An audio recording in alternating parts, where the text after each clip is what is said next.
오늘 하나님의 말씀은 요한복음 5장 8절부터 18절까지 되겠습니다. 요한복음 5장 8절부터 18절까지 말씀 되겠습니다. 우리 한 절씩 같이 읽읍시다. 예수께서 이르시되 일어나 내 자리를 들고 걸어가라 하시니 그 사람이 곧 나아서 자리를 들고 걸어가니라. 이날은 안식일이니 유대인들이 병 나은 사람에게 이르되 안식일인데 네가 자리를 들고 가는 것은 옳지 아니하니라. 대답하되 나를 낫게 한 그가 자리를 들고 걸어가라 하더라 하니 그들이 묻되 너더러 자리를 들고 걸어가라 한 사람이 누구냐 하되 고침을 받은 사람은 그가 누구인지 알지 못하니 이는 거기 사람이 많음으로 예수께서 이미 피하셨음이라. 그 후에 예수께서 성전에서 그 사람을 만나 이르시되 보라 네가 나았으니 더 심한 것이 생기지 않게 다시는 죄를 범하지 말라 하시니 그 사람이 유대인들에게 가서 자기를 고친 이는 예수라 하니라. 그러므로 안식일에 이러한 일을 행하신다 하여 유대인들이 예수를 박해하게 된지라.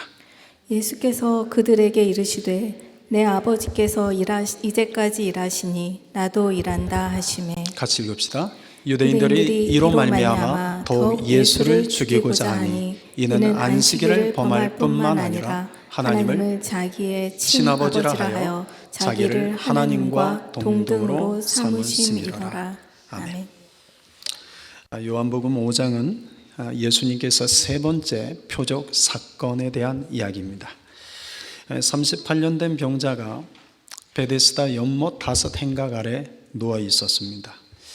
그곳에는 수많은 병자들이 누워 있었습니다. 그 이유는 그들에게는 믿는 미신적 신앙이 하나 있었기 때문입니다. 가끔 천사가 연못에 내려오면 연못 물이 동하게 되는데 그때 제일 먼저 연못에 몸을 담그는 자가 어떤 병이든지 다 낫게 된다는 그런 믿음이었습니다. 이 말도 안 되는 미신적 신앙을 따라서 수많은 병자들이 5행각에 모여 있었던 것은 지푸라기라도 잡는 심정이었기 때문일 겁니다. 38년 된 병자 역시도 그 미신적 신앙을 의지하여 베데스다 연못 행각 아래 누워 있었습니다. 아마도 그는 그곳에 오랫동안 누워 있었던 것 같습니다. 그런데 그는 자신의 병이 오래도록 고침받지 못한 것은 자신을 돕는 사람이 없었기 때문이라고 생각하고 있었습니다. 연못에 천사가 내려오더라도 누군가 자기를 도와주는 사람이 없어서 자신은 병 고치지 못하고 오랜 시간 그렇게 병든 채로 있었다고 자기 자신을 생각하고 있었습니다. 그런데 그런 그에게 어느 날 예수님이 찾아오셨습니다. 그리고 예수님께서 그 38년 된 병자를 보시고 그의 오래된 병세를 알아차리셨습니다. 그런데 그 병자가 예수님에게 먼저 고쳐달라고 요청하지 않았는데 성경의 유일한 경우입니다. 예수님이 그 병자를 보시고 말씀을 선포하십니다. 일어나라, 내 자리를 들고 걸어가라. 그 말씀이 그에게 선포되자마자 38년 된 병이 한순간에 깨끗하게 낫게 되었습니다. 그는 자신의 이 병을 고칠 수 있는 유일한 방법은 연못에 먼저 들어가야만 된다고 생각하고 있었습니다. 그런데 그에게 찾아오신 예수님은 그가 연못에 들어가지 않고도 그를 고쳐주셨습니다. 그를 고쳐주신 방법은 말씀이었습니다. 우리가 여기서 사람의 생각과 하나님의 생각, 또 사람의 생각과 주님의 방법이 다른 것을 깨닫게 됩니다. 38년 된 병자는 자신의 몸을 연못에 담가야만 그나마 고칠 수 있다는 생각으로 오랜 시간 지나왔습니다. 그런데 예수님은 말씀으로 그를 한순간에 고쳐주셨습니다. 주님의 말씀이 그에게 선포되자 그 주님의 말씀은 살아있고 운동력 있는 능력의 말씀이 되셔서 그를 한순간에 고쳐주신 겁니다. 사람들은 자신의 생각 속에 하나님을 제한합니다. 때론 내가 아는 교리와 신학 속에 하나님을 가둬둡니다. 그러나 하나님은 내 생각대로 움직이는 분이 아닙니다. 하나님은 내가 믿고 따르는 어떤 교리나 신학 안에서만 역사하시는 분이 아닙니다. 하나님은 내 생각을 초월해 계시고, 하나님은 내가 아는 교리나 또는 내가 추구하는 신학을 초월해서 역사하시는 분입니다. 그러므로 내 생각 또는 내가 아는 교리나 신학으로 하나님을 제한해서는 안 됩니다. 중보기도를 학교를 요즘 하면서 제가 우리 훈련생들에게 이런 질문을 했어요. 기도는 하나님의 생각을 바꾸려는 것입니까? 아니면 기도는 하나님의 뜻에 내 생각을 바꾸는 겁니까? 여러분들도 한번 답변해 보시겠습니까? 기도는 하나님의 뜻을 바꾸려는 것입니까? 하나님의 뜻에 내 생각을 바꾸는 것입니까? 모두가 다 똑같이 대답합니다. 기도는 하나님의 뜻을 바꾸려는 것이 아니라 하나님의 뜻에 내 생각을 바꾸는 것이라고 다 말합니다. 이것이 교리요, 이것이 신학입니다. 이것이 원리요, 이것이 원칙입니다. 어떤 분은 병이 들어도 기도하지 않습니다. 병이 든 것도 하나님의 뜻이니 왜 기도해야 되냐?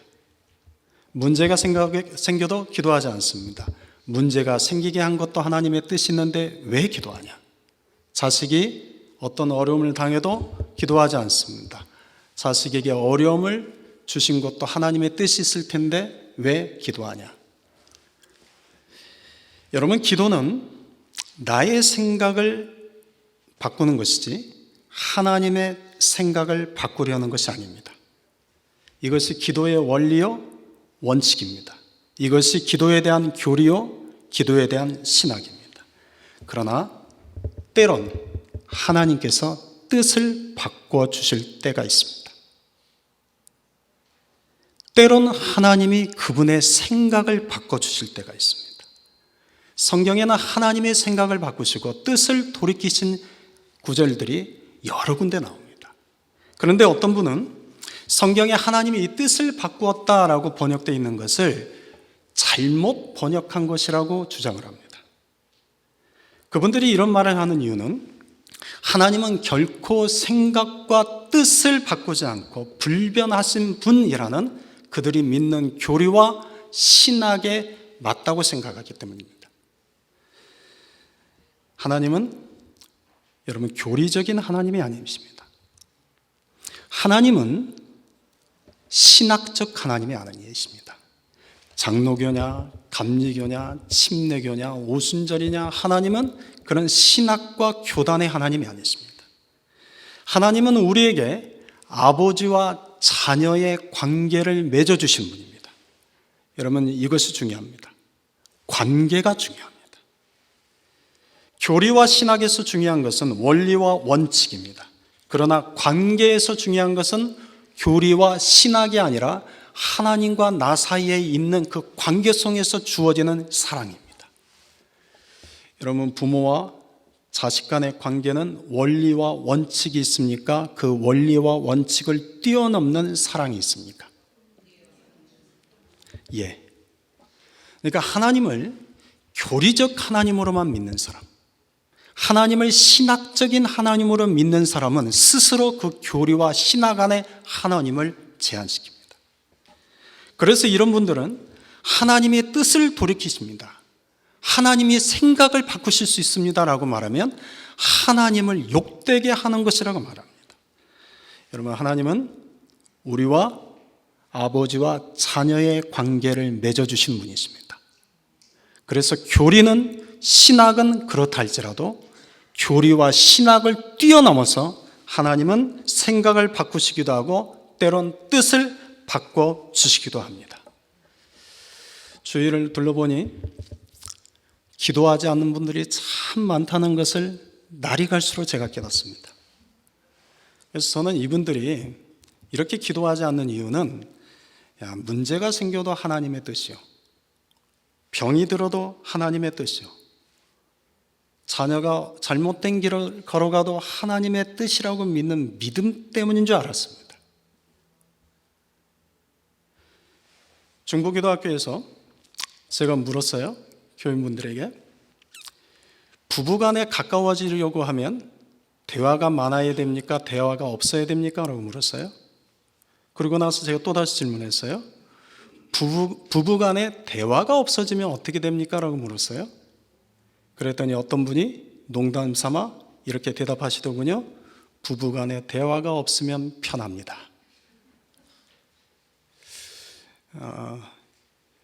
이 말에 한바탕 웃었습니다. 그때 제가 깨달아진 게 있어요. 하나님과 기도하지 않는 것은 믿음이 좋아서가 아니구나. 편하기 때문이구나. 부부간의 대화를 나누는 것이 어려우니까 대화를 안 하려고 합니다. 대화를 나누면 싸우니까 불편하니까 피하려고 합니다. 그런데 하나님과 기도하는 것이 불편하니까, 오히려 기도하지 않는 것이 편하니까 기도하지 않는구나. 그래서 제가 다짐을 했습니다. 더 열심히 기도 훈련 시켜야겠다. 여러분, 사람들은 내 생각에 갇혀 삽니다. 그러나 하나님은 내 생각에 갇혀 계신 분이 아닙니다. 하나님은 우리가 생각하지 못한 때, 우리가 생각하지 못한 방법으로 하나님은 일하시는 분입니다. 하나님은 내가 생각한 대로 움직이시는 분이 아닙니다. 38년 된 병자에게 찾아오신 예수님은 그가 생각한 대로, 그가 믿고 있었던 대로 그를 고쳐주신 것이 아니라 그가 전혀 생각하지 못한 방법으로 주님은 그를 고치셨습니다. 말씀이었습니다. 38년 된 병자가 주님의 말씀을 통해서 병고침을 받았습니다. 그러자 그 병고침 받은 자는 주님의 말씀대로 일어나서 자기 자리를 들고 걸어갑니다. 그런데 그 모습을 유대인들이 보고는 그 사람을 향해서 제지를 시킵니다. 그 내용이 이제 9절의 하반절에 보면 이날이 안식일이기 때문이라고 나옵니다. 그리고 10절에 이렇게 말합니다. 같이 한번 읽읍시다.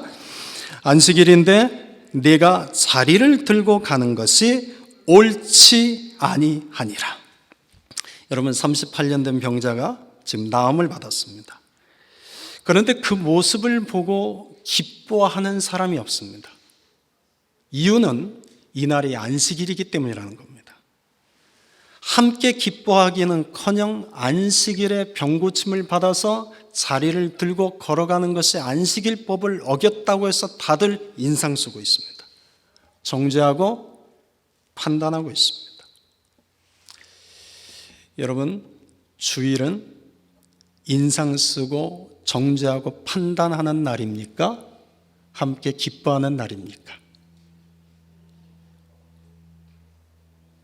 여러분, 주일은 함께 기뻐하는 날입니까? 인상 쓰고 정죄하고 판단하는 날입니까? 여러분, 예수님이 우리를 구원하시고 예수님이 우리에게 은혜를 베풀어 주신 날이 주일입니다. 그러므로 주일은 우리가 주 안에서 함께 구원의 축제를 즐기는 날입니다. 그런데 우리가 율법적 사람이 되어갈 때, 우리 교회가 율법적인 교회가 되어갈 때, 그때부터는 교회가 거룩이라는 인간의 엄숙함만을 강조합니다. 그리고 안식일에는, 주일에는 이거 하면 안 돼, 저거 하면 안 돼, 그렇게 하면 안 돼, 규제와 통제만 많아집니다. 그래서 기쁨을 다 빼앗아갑니다. 그런데 만일 여러분, 유대인들이 만일 자신이 38년 된 병자였다면 어땠을까요? 아니, 자신의 부모나 자기의 자녀가 38년 된 병자였다면 어땠을까요? 예수님이 오셔서 고치시려고 하는데, 예수님 잠깐만요, 오늘은 안식일이니 오늘 고치지 마시고 내일 와서 다시 고쳐주시죠, 이랬을까요? 그러지 않았겠죠. 여러분, 지난 시간에 말씀드린 것처럼 사람은 두 개의 눈을 가지고 있습니다. 사랑의 눈과 율법의 눈입니다. 율법의 눈은 교리와 신학, 전통을 기준으로 삼습니다. 그리고 그 율법의 눈은 늘 언제나 안 되는 것이 더 많습니다. 해서는 안 되는 것이 더 많습니다. 그러나 사랑의 눈은 사랑을 기준으로 삼습니다. 사람들은 나 자신에 대해서는 사랑의 눈으로 바라보지만 다른 사람에 대해서는 율법의 눈으로 바라봅니다. 그래서 자기 자신에 대해서는 관대합니다. 그러나 다른 사람에 대해서는 엄격합니다. 자기 자신에 대해서는 자기 합리화가 빠릅니다. 그러나 다른 사람에 대해서는 어떻게 그럴 수 있느냐고 정죄와 판단을 합니다. 여러분, 저도 마찬가지입니다. 우리가 빠지는 실수가 여기 있습니다. 내가 지은 죄가 있을 때는 내 자신에 대해서 내가 스스로 먼저 굉장히 빨리 용서를 해줍니다. 주님은 나를 알고도 다 용서해 주신 분 하고 내가 스스로 나를 다 용서해 버립니다. 그런데 다른 사람에 대해서는 그가 아무리 죄 용서를 받았다고 선포함을 받아도 시간이 오랜 시간 지나가도 용서하지 않습니다. 나에 대해서는 사랑의 눈이지만 다른 사람에 대해서는 율법의 눈을 가지고 바라보기 때문입니다. 이것이 유대인들의 모습이요, 오늘 우리의 모습이기도 합니다. 본문 11절 같이 읽읍시다. 대답하되 나를 낫게 한 그가 자리를 들고 걸어가라 하더라 하니라. 여러분, 지금 이 병 나은 자는 안식일 법을 알았을까요, 몰랐을까요? 이 병 나은 자는 교리를 알까요, 신학을 알까요? 38년 동안 누워 있었습니다. 38년 동안 회당을 한 번도 못 가봤습니다. 이스라엘에서는 병이 걸리면 부정환자라 해서 예배당, 회당 갈 수 없었습니다. 그러니까 38년 동안 그는 회당에 간 적도 없고 성전에 간 적도 없습니다. 그러니 안식일법도 모를 것이요, 교리와 신학도 몰랐을 겁니다. 그런데 그에게 예수님께서 일어나서 네 자리를 들고 걸어가라고 말씀하실 때, 주님, 오늘은 안식일이어서 그렇게 해서는 안 됩니다 라고 말하는 것이 아니라 일어나서 주님의 말씀대로 자리를 들고 걸어갑니다. 여러분, 이것이 중요합니다. 교리나 신학, 교회 법을 잘 아는 사람이 꼭 믿음이 좋은 것은 아닙니다. 말씀에 대해서 해박한 지식을 갖고 있고 온갖 성경 공부와 제자 훈련을 다 마쳤고 모든 코스마다 1등으로 졸업을 해도 그 사람의 믿음이 1등인 것은 아닙니다. 오히려 교리도 모르고 신학도 모르고 성경에 대해서 잘 모르는데 믿음이 좋은 분들 의외로 많습니다. 저는 그런 분들을 보면 감동이 됩니다. 어느 권사님이 제게 300불을 들고 오셨습니다. 새벽 기도 드릴 때마다 1불씩 모으기 시작한 겁니다. 그렇게 해서 1년을 모아서 300불을 들고 오셨습니다. 그리고는 말씀하시기를, 목사님, 신학생이나 선교제에 꼭 필요한 분들에게 이 돈을 써주십시오. 이분은 웰페어 받는 분이십니다. 이분에게 300불이 결코 적은 돈이 아닙니다. 액수는 적을지라도 그분한테는 엄청 큰 돈이죠. 그 마음에 감동이 되었습니다. 여러분, 주님을 여러분의 믿음으로 감동시켜보는 자가 한번 되보십시오. 여러분들이 많은 것을 알고 내가 많은 것을 경험했다고 해서 주님을 감동시키는 자가 되지 않습니다. 여러분, 내 안에 주님을 향한 사랑하는 마음으로 내가 그분을 위해서 믿음으로 무엇인가를 하기 시작할 때, 여러분, 주님은 감동하기 시작합니다. 저는 우리 성도들이 주님을 믿음으로 감동시키는 자들이 될 수 있기를 소망합니다. 거기에 도전해보지 않겠습니까? 그렇다고 해서 매일 새벽 기도 1불씩 쌓으라는 얘기가 아닙니다. 여러분 각자 나는 주님을 향하여 어떤 믿음을 가지고 있는가, 자기 스스로를 돌아볼 수 있으면 좋겠습니다. 여러분, 믿음은 결코 많이 가진 자가 좋지 않습니다. 많이 아는 자라고 해서 믿음이 좋은 것은 아닙니다. 믿음은 그 마음에 주님을 사랑하는 자가 좋습니다. 믿음은 비록 아는 것은 적고 가진 것은 적다 할지라도 주님의 말씀에 대해서 작은 것 하나라도 그걸 지키려고 순종하려고 하는 자가 믿음이 좋은 자입니다. 38년 된 병자는 율법도 모르고 교리도 모르고 신학도 모릅니다. 성경에 대해서는 문외한입니다. 그러나 예수님이 하신 그 말씀에 믿음으로 일어나 자리를 들고 걸어갔습니다. 주님 보시기에는 그를 향하여 비판하는 유대인들보다 그 38년 된 병자의 믿음이 더 의로워 보이셨을 겁니다. 유대인들은 병 고침 받은 자에게 물었습니다. 12절입니다. 너에게 자리를 들고 걸어가라 한 사람이 누구냐? 그런데 13절을 보면 놀랍게도 이 병자는 자신을 고쳐준 분이 누구신지 그때까지 몰랐습니다. 시간이 지난 뒤에 이 병자가 예루살렘 성전에 올라갔습니다. 예루살렘 성전에 올라간 것은 제사장을 통해서 자신의 나은 몸을 보임을 통해서 이제 병 나은 자가 되었다, 이제 회당에 올 수 있다, 이제 성전에 들어와도 된다라는 것을 공식적으로 확인받기 위해서 갔습니다. 그런데 그때 예수님이 그 성전에서 마치 기다리셨다는 듯 그 병자를 만나 주십니다. 그리고는 그때서야 그 병자가 자신을 고치신 이가 예수님이시구나라는 것을 알게 됩니다. 여러분, 우리는 살면서 많은 도움을 받으며 삽니다. 우리는 살면서 누군가로부터 은혜를 받으며 살아갑니다.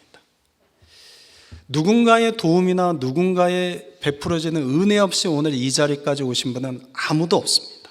그런데 그때는 그것이 하나님이 그 사람을 통해서 나에게 베풀어 주신 도움이요 은혜였구나라는 것을 깨닫지 못합니다.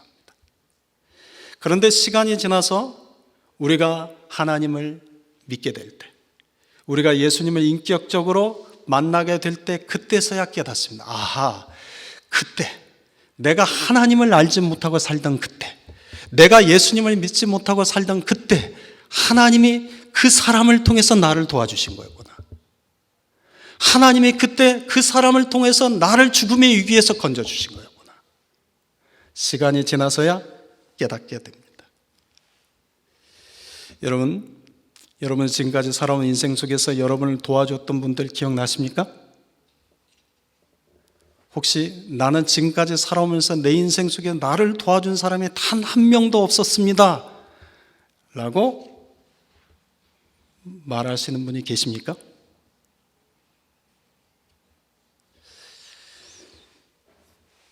여러분, 주님은 사람을 통해서 그분의 도움을 우리에게 베풀어 주십니다. 주님은 사람을 통해서 우리에게 은혜를 베풀어 주십니다. 그래서 여러분, 오늘 이 자리를 나가다가 누군가가 나를 보고 환하게 미소를 지어주면 이렇게 생각하십시오. 하나님이 지금 저 사람을 통해서 나에게 환한 미소를 지어주시는구나. 그러나 조심하십시오. 사기꾼도 있습니다. 그리고 온전하지 못한 사람도 있습니다. 누군가가 여러분에게 따뜻한 손길을 내민다면 그것은 하나님께서 그 사람을 통해서 나에게 내미시는 그분의 손길입니다. 여러분, 우리 인생에는 나쁜 사람을 더 많이 만날까요? 좋은 사람을 더 많이 만날까요? 우리 인생에는 나를 사기치는 인간들을 더 많이 만날까요? 나를 도와주는 인간들을 더 많이 만날까요? 사람마다 다르겠지만 대개는 좋은 사람들이 더 많습니다. 도움 주는 사람이 훨씬 많습니다. 그런데 나에게 도움을 주고 나에게 좋은 사람을 기억하기보다 내 인생에, 내 기억 속에 나를 나쁘게 했던 사람, 내 것을 사기친 사람에 대한 기억이 더 강한 것은 내가 상처를 받았기 때문입니다.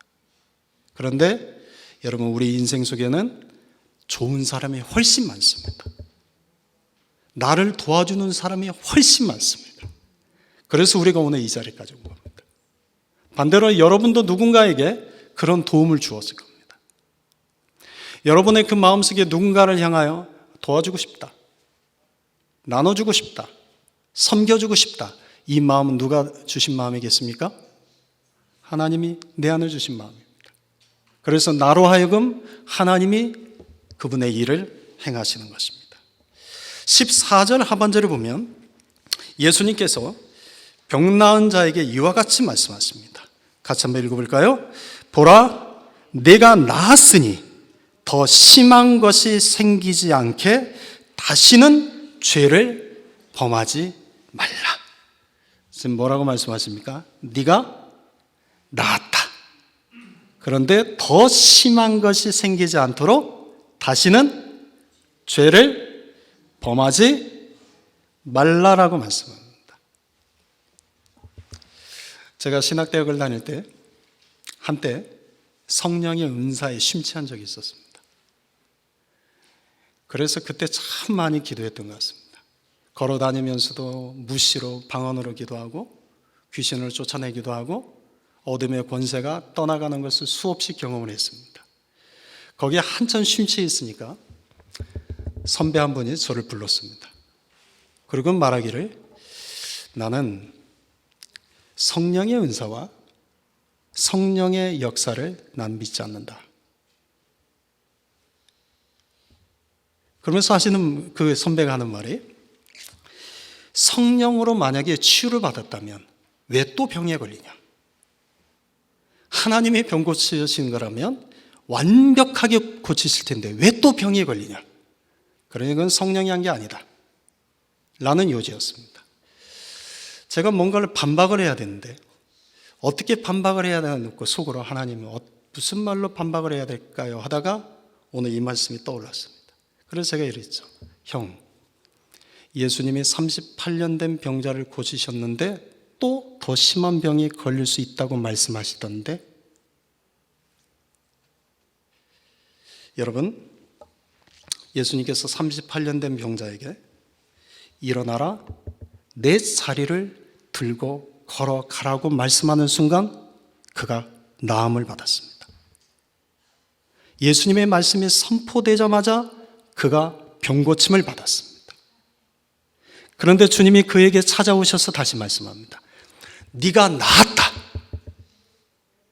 그런데 너에게 더 심한 것이 생기기 전에, 너에게 더 심하고 악한 것이 생기기 전에 다시는 죄를 범하지 마라.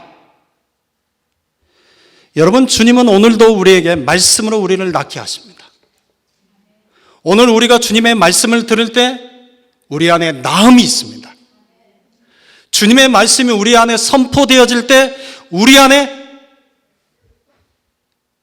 병고침이 나타납니다.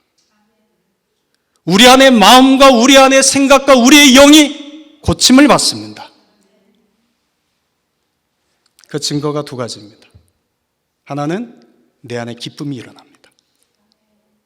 또 하나는 그냥 믿어집니다. 아멘 하고 믿어집니다. 그런데 우리의 문제는 항상 이거죠. 예배 시간에 여러분들이 말씀을 들을 때 말씀을 듣는 그 중에 성령께서 말씀을 통해서 여러분을 고치십니다.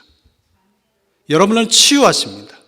여러분의 생각, 여러분의 잘못된 마음들을 고치십니다. 그런데 이 전을 나가는 순간 다시 나에게 익숙한 죄를 짓습니다. 미움이라는 죄, 판단이라는 죄, 정죄라는 죄, 시기라는 죄, 질투라는 죄, 나에게 익숙한 죄를 또다시 졌습니다. 그래서 또다시 더 심각해집니다. 여러분, 교회 안에는 영적 공격이 있습니까? 없습니까? 교회 안에 영적 공격이 있죠? 근데 그 영적 공격은 외부에서 올까요? 내 안에서 나올까요? 예, 우리들이 모르지 않습니다. 제가 질문을 해서 여러분들이 틀린 답을 하는 경우가 거의 없습니다. 여러분들 다 잘 아십니다. 영적 공격은 외부에서 오지 않습니다. 내 안에서 나옵니다. 그런데 우리는 늘 어떤 상황이 잘못되거나 어떤 상황이 악화되면 누구 탓합니까? 누구 탓합니까? 내 탓합니까? 남 탓합니까? 더 나아가서 주님 탓하죠. 아니, 주님이 왜 나에게 그런 일을 자꾸 겪게 하시지? 아니, 주님이 왜 나에게 더 심하고 안 좋은 일을 자꾸 일어나게 하시지? 이 38년 된 병자가 나음을 받고 나서 혹시 이럴까 봐 예수님께서 찾아오셔서 말씀합니다. 네가 나았다. 그러나 더 심한 것이 생기지 않도록, 더 너의 상황이 악화되지 않도록 다시는 죄를 범하지 말라. 여러분, 영적 공격은 외부에서 오는 것이 아닙니다. 영적 공격은 남이 나를 그렇게 하는 것이 아닙니다. 내 안에 있는 나에게 문제가 있습니다. 죄의 문제입니다.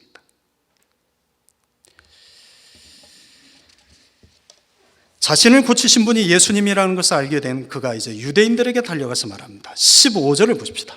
뭐라고 말하는지 보십시오. 자기를 고친 이는 예수라 하니라. 나를 고친 이는 누구라고 말합니까? 예수라고 말합니다. 이거 평범한 고백 같지만 이거 진리입니다. 여러분, 나를 고치신 이는 누구밖에 없습니까? 나를 고치신 이는 누구밖에 없습니까? 내 가정을 고치실 분 누구밖에 없습니까? 내 자녀를 고치실 분 누구밖에 없습니까? 우리 공동체를 고치실 이는 누구밖에 없습니까? 이 세상을 고치실 이는 누구밖에 없습니까? 오직 예수님밖에 없습니다. 예수만 나를 고치시는 분입니다. 예수만 내 자녀를 고치시는 분입니다. 예수만 내 가정을 고치시는 분입니다. 예수만 우리 공동체를 고치시는 분입니다. 그런데 한 가지를 아십시오. 예수님이 고치실 때는 세 가지 방법을 통해서 고치십니다. 하나는 말씀을 통해서 가르치십니다. 말씀은 능력에 있습니다. 그래서 하나님의 말씀이 선포되어질 때 그 말씀이 선포되어지는 그 자리에 하나님 나라가 능력으로 임합니다. 말씀은 말이 아니라 능력입니다. 하나님 나라는 말에 있지 않고 능력에 있습니다. 말씀을 통해서 고치십니다. 두 번째, 기억하십시오. 예수님은 사람을 통해서 고치십니다. 그러니 병원 가야죠? 병원 가야죠? 나를 병 고치는 분이 있으면 찾아가야죠? 예, 가세요. 약 먹으셔야죠? 기도만 하면 됩니다. 기도만 하겠습니다. 제가 이가 빠졌는데 하나님께 제가 오랜 세월 기도를 했어요. 하나님, 이가 다시 나게 해주세요. 그러다가 어느 날 하나님이 제게 생각으로 그러셨어요. 치과 가라.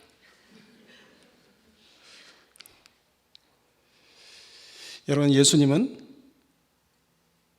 사람을 통해서 고치십니다. 또한 세 번째, 예수님은 창조물을 통해서 고치십니다. 그래서 음식을 잘 먹으셔야 됩니다. 음식이라고 해서 아무거나 먹으면 안 되죠. 그렇죠? 예, 음식은 배를 채우기 위해서 먹는 것이 아닙니다. 건강하게 살기 위해서 먹는 것입니다. 그래서 하나님이 성경에 먹을 것과 먹지 않은 것을 구분하셨습니다. 아무거나 먹으면 되는 것이 아닙니다. 건강을 위해서 음식물을 잘 섭취해야 됩니다. 그런데 아무거나 먹으면요.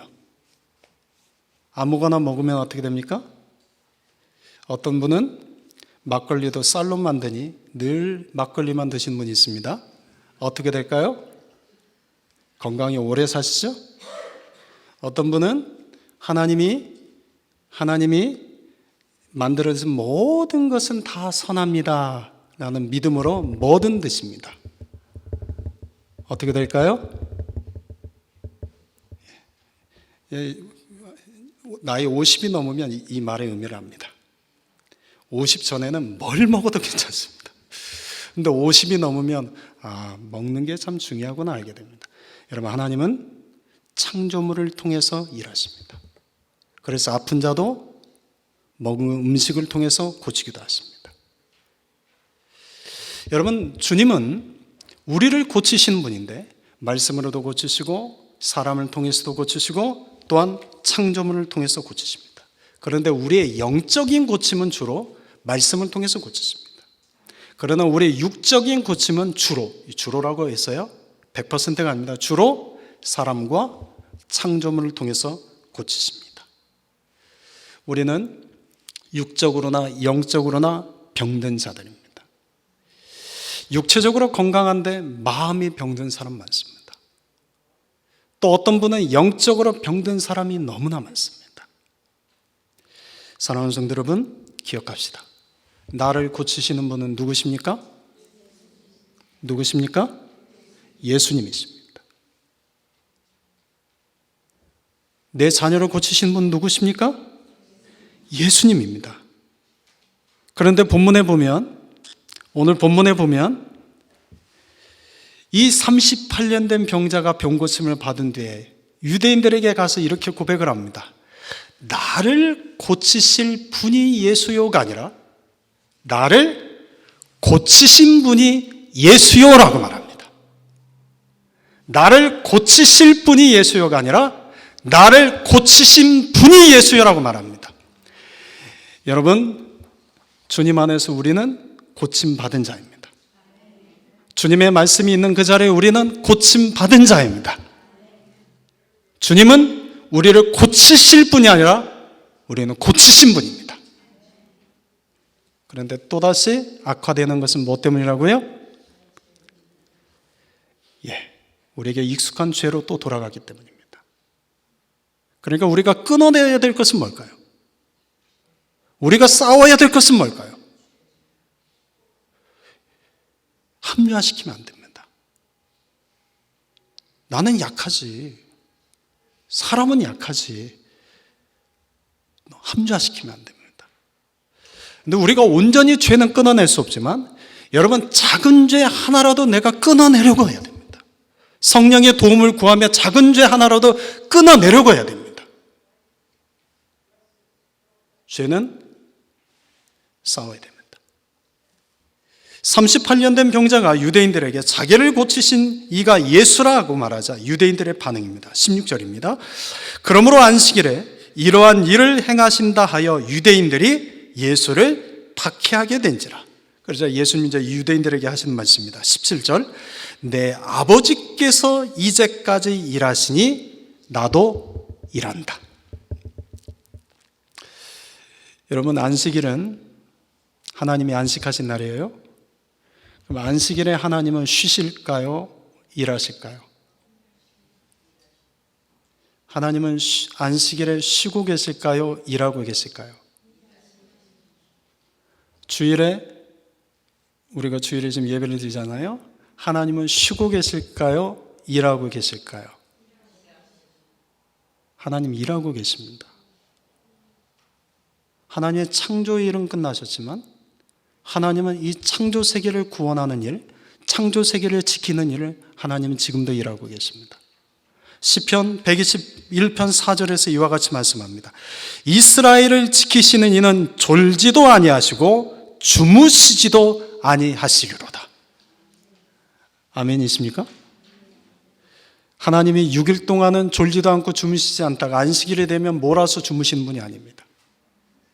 하나님은 하루 24시간, 주 7일, 1년 365일, 세상을 창조한 그때부터 영원까지 하나님은 졸지도 않으시고 주무시지도 않으시고 하나님이 만드신 창조 세계를 구원하기 위해서, 회복하기 위해서, 지키기 위해서 지금도 주님은 일하고 계십니다. 그래서 예수님이 말씀하시는 겁니다. 왜 안식일에 이런 일을 합니까? 아버지께서 이제까지 일하시니 나도 일한다.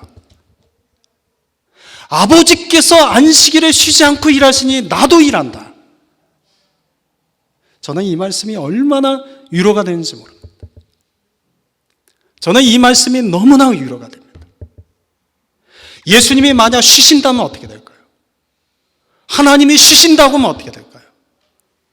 하나님은 쉬지 않으시고 지금도 나를 위해 일하고 계십니다. 하나님은 지금도 쉬지 않으시고 나를 구원하기 위해서, 나를 지켜주시기 위해서 지금도 일하고 계십니다. 예수님이 구원사역을 완성하시고 하늘로 올라가셨습니다. 지금 하늘 보좌에 앉아 계시죠?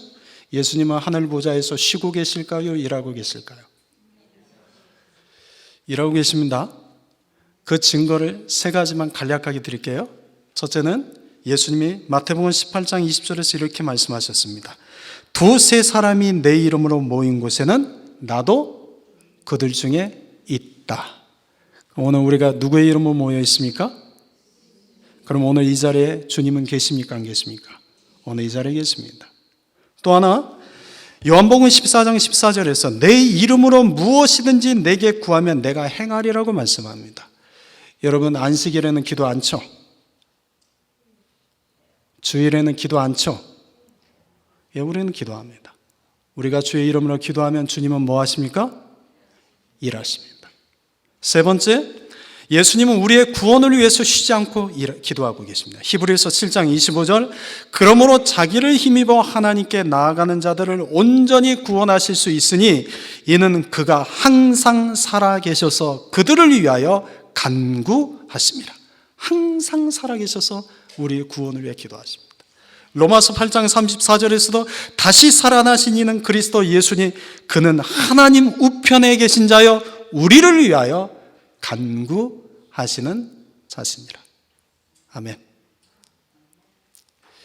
사랑하는 성도 여러분, 주님은 지금도 일하고 계십니다.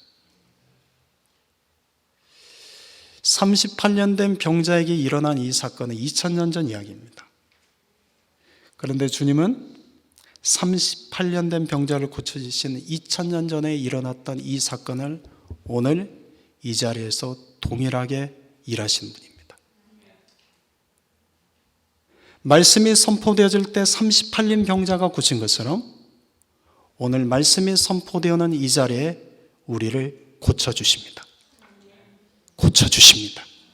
낫게 하십니다. 내 생각과 내 마음에 덮여있는 어둠의 장막을 그분이 물리쳐 주십니다.